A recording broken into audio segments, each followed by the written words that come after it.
వాళ్ళకు కంటిన్యూగా డైలీ ఉండవు కాబట్టి మనం సంవత్సరాల తర్వాత ఫీజు కడతానే ఉండాలి. ఈఎంఐ కట్టే విధంగా ఏ ఇల్లు వస్తుందండి ఇక్కడ బెంగళూరులో. Hi, welcome to which stream world. నేను బెంగళూరులో ఉంటున్న తెలుగు అమ్మాయిని. నేను లాస్ట్ వీక్ బెంగళూరులో 2BHK మేము ఉంటున్న 2BHK ఫ్లాట్ హోమ్ టూర్ చేశాను. మీరు ఒకవేళ చూడకుంటే వెళ్ళి ఒకసారి చెక్ చేయండి. ఈ వీడియోలో బెంగళూరులో కాస్ట్ ఆఫ్ లివింగ్ ఎలా ఉంటుంది, అది కరోనా ముందు ఎలా ఉండింది, కరోనా తర్వాత ఎలా ఉంది, స్కూల్ ఫీజెస్ కానీ యాక్టివిటీస్ కానీ పిల్లలకి ఎలా ఉంటుంది అనేది ఈ వీడియోలో చేయదలుచుకున్నాను. ఇందులో నేను ఎక్స్పీరియన్స్ అయిన విషయాలు కానీ నేను ఫేస్ చేసిన ఇష్యూస్ కానీ ఇవన్నీ ఈ వీడియోలో నేను చెప్తానండి. Okay, let's continue our video. First of all ఇక్కడ మనము ఏదైనా ఇల్లు చూడాలంటే ఏదైనా నో బ్రోకర్ కానీ ఇలాగ ఏదైనా వెబ్సైట్స్ ఉంటాయి కదా, వాటి నుండి వెళ్ళాల్సి ఉంటుంది. వాటిలో మనకు ఇల్లు చూపించేకి వాళ్ళకు some amount of houses means ఒక 10 హౌసెస్ చూపిస్తే మీకు ఇంత ఛార్జ్ అనేసి అలాగ ప్యాకేజెస్ ఉంటాయి. వాటిని సెలెక్ట్ చేసుకోవాలి. వాటిని సెలెక్ట్ చేసుకొని మనము ఇల్లు వెతుకుంటా వెళ్తాము. మనం ఆ సర్టెన్ అమౌంట్ ఆఫ్ హౌసెస్ చూసిన తర్వాత మనకు ఆ చూసిన వాటిలో నచ్చకుంటే మనం ఇంకో ప్యాకేజ్ తీసుకోవాల్సి ఉంటుంది. ఈ విధంగా చేసుకుంటా ఉండొచ్చు. ఒకవేళ కరోనా టైంలో అలాగనుకోండి మనకు బోర్డ్స్ రాసి ఉండేవి అనమాట, టులెట్ బోర్డ్స్. కానీ ఇప్పుడు ఆ ఛాన్స్ లేదు. చాలా వరకు మొత్తం అన్నీ నో వేకెంట్ ఉన్నాయన్నమాట. ఎందుకంటే అందరు కరోనా టైంలో విలేజ్కి వెళ్ళిన వాళ్ళందరూ రిటర్న్ వచ్చేసారు. కాబట్టి ఇప్పుడు టులెట్ బోర్డ్స్ కనిపించట్లేదు. అందులో ఇప్పుడు మనకి ఇల్లు ఏదైనా కావాలంటే మనకు కావాల్సిన ఫెసిలిటీస్ ఉన్న ఇల్లు కష్టం అనమాట దొరకటము. అందులో ఇప్పుడు అద్దెలు చూస్తే కరోనా ముందుకి ఇప్పటికి చాలా డిఫరెన్స్ ఉంది. కరోనా ముందు అయితే మనము కొంచెం బార్గెన్ చేసుకోవచ్చు, ఇదంతా ఉండింది అనమాట. కానీ ఇప్పుడు అలాగ లేదు. ఓనర్స్ ఎంత సెట్ చేస్తే ఆ అమౌంట్ మనం ఇవ్వాల్సిందే. అలాగైతేనే మనకి ఇల్లు దొరుకుతుంది. ఆ విధంగా ఉందన్నమాట. ఇప్పుడు మేము ఉంటున్న ఇల్లు ఇది రెంట్దండి, రెంటెడ్ హౌస్. ఇది మేము కరోనా టైంలో వచ్చాము, ఇక్కడికి షిఫ్ట్ అయ్యామన్నమాట. ముందు ఇందిరానగర్లోనే, అక్కడ నుండి ఇప్పుడు మారతల్లికి షిఫ్ట్ అయిపోయామన్నమాట. ఇక్కడ వచ్చిన తర్వాత మాకు రెంట్ అనేది అప్పుడు 19 కల్లా వచ్చేసింది. ఈ 2BHK కొంచెం స్పేషియస్గా కూడా ఉంది అనమాట. అదే ఇప్పుడు అయితే వాళ్ళు చాలా ఇంక్రీజ్ చేస్తారు. ఒక హౌస్ ఏదైనా మనం సెలెక్ట్ చేసుకున్న తర్వాత అది మనకు నచ్చితే మనము ఓనర్స్కి అడ్వాన్స్గా సమ్ అమౌంట్ డిపాజిట్ చేయాలి. అది కొందరు ఓనర్స్ అయితే 6 months అని కానీ 1 year అని కానీ చెప్తారు. 1 year చాలా అమౌంట్, 1 year రెంట్ వాళ్ళకి డిపాజిట్గా చేయాలి. ఎవ్రీ మంత్ మనకు రెంట్ కట్టాల్సి ఉంటుంది, current bill and maintenance bill ఉంటుంది.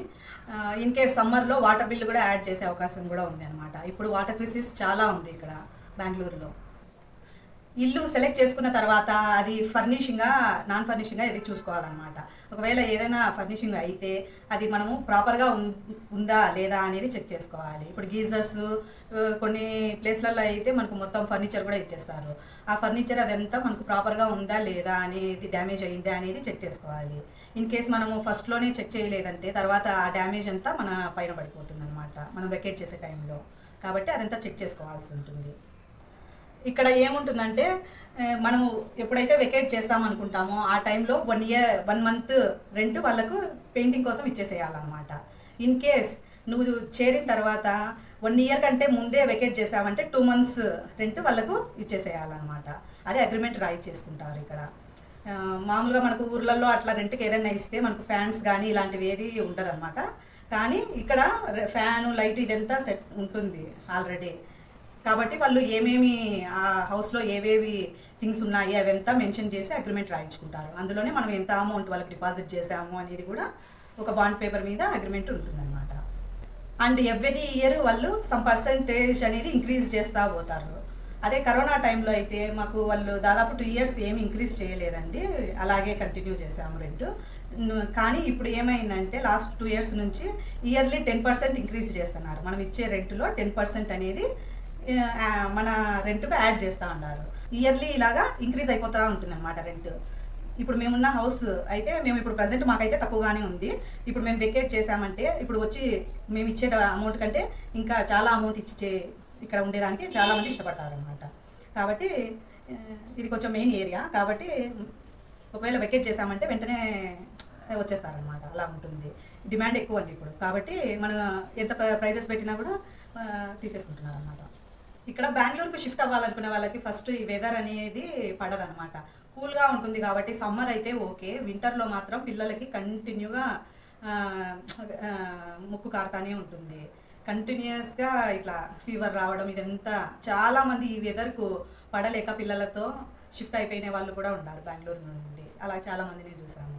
కాబట్టి ఈ వెదర్ అనేది పెద్దవాళ్ళకి కూడా కొంచెం చాలా మందిలో చూస్తూ ఉంటాము. ఏమంటే కంటిన్యూస్గా బ్రీతింగ్ ఇష్యూస్ వస్తూ ఉంటాయి. ఫస్ట్లో ఇక్కడ వచ్చిన తర్వాత మా అమ్మాయికి తనకు కొంచెం బ్రీతింగ్ ఇష్యూస్ వచ్చిండాయి. అందువల్ల హాస్పిటల్కి వెళ్తే వాళ్ళు నెబులైజర్ పెట్టాలంటే నేను చాలా కంగారు పడిపోయాను అనమాట. తర్వాత నేను వేరే వాళ్ళతో ఎంక్వైరీ చేసుకుంటే ప్రతి ఇంట్లో నెబులైజర్ పెట్టేసుకొని ఎప్పుడైతే ఇష్యూస్ ఉంటాయో అప్పుడు నెబులైజర్ పెట్టుకుంటారంట. అంటే వాటర్ క్యాన్స్ ఇంట్లో ఉన్నట్టు నెబులైజర్స్ కూడా ఇంట్లో పెట్టేసుకొని ఉంటారు. అంటే మనం ఆ వాతావరణానికి తగినట్లు చేసుకుంటా పోతా ఉంటే ఓకే. అది మా అమ్మాయికి అడ్జస్ట్ కావడానికి చాలా టైమే పట్టింది ఇక్కడ బెంగళూరు క్లైమేట్కి. మనం పెద్దవాళ్ళం కాబట్టి ఓకే, పిల్లలకు మాత్రం చాలా కష్టంగా ఉంటుంది ఇక్కడ వెదర్తో. అండ్ స్కూల్ విషయానికి వస్తే స్కూల్లో ఫీజులు భారీగా ఉంటాయి. ల్యాక్స్కు తక్కువ రాదు, ల్యాక్స్లోనే ఉంటాయి అన్నమాట ఫీజెస్. కాకుంటే ఎడ్యుకేషన్ పరంగా ఈ కమ్యూనికేషన్ పరంగా పర్లేదనిపిస్తుంది. ఎందుకంటే ఎడ్యుకేషన్ ఉన్న కమ్యూనికేషన్ లేక కష్టపడే వాళ్ళని చూస్తూ ఉంటాం కదా. ఇప్పుడు ప్రజెంట్ ఉన్న ఈ సిచ్యువేషన్లో ఎడ్యుకేషన్ ఉంటుంది, గ్రాడ్యుయేషన్ పోస్ట్ గ్రాడ్యుయేషన్ ఉంటాయి, కానీ కమ్యూనికేషన్ అనేది సరిగ్గా లేకపోవడం వల్ల జాబ్స్ తెచ్చుకోవడంలో కానీ ఇదంతా ఇబ్బంది ఉంటుంది. కానీ ఇక్కడ కమ్యూనికేషన్ వైజ్ ఓకే బాగానే ఉంది కాబట్టి ఓకే అనుకోవచ్చు. అండ్ ఫీజెస్ మాత్రం చాలా హైగానే ఉంటాయి.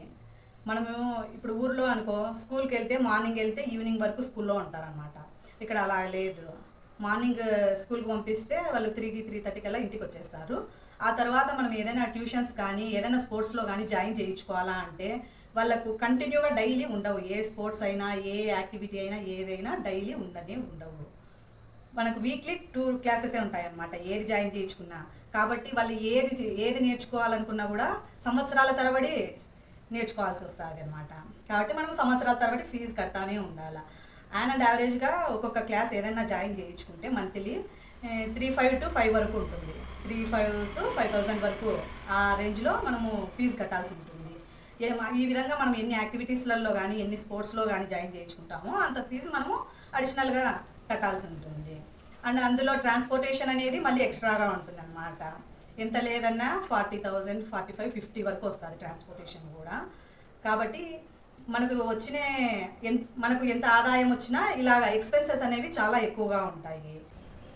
ఇంకా ఇక్కడ ట్రాన్స్పోర్టేషన్ అనేది ఏదన్నా చూసుకున్నామంటే ఎక్కడన్నా బయటికి వెళ్ళాలంటే ఏదో ఒకటి క్యాబ్ కానీ ఆటో కానీ ఏదో ఒక వెహికల్ బుక్ చేసుకుంటాము. బుక్ చేసుకోవటానికి అమౌంట్ చాలా అంటే చాలా పడుతుంది, తక్కువ పడదు, చాలా పడుతుంది.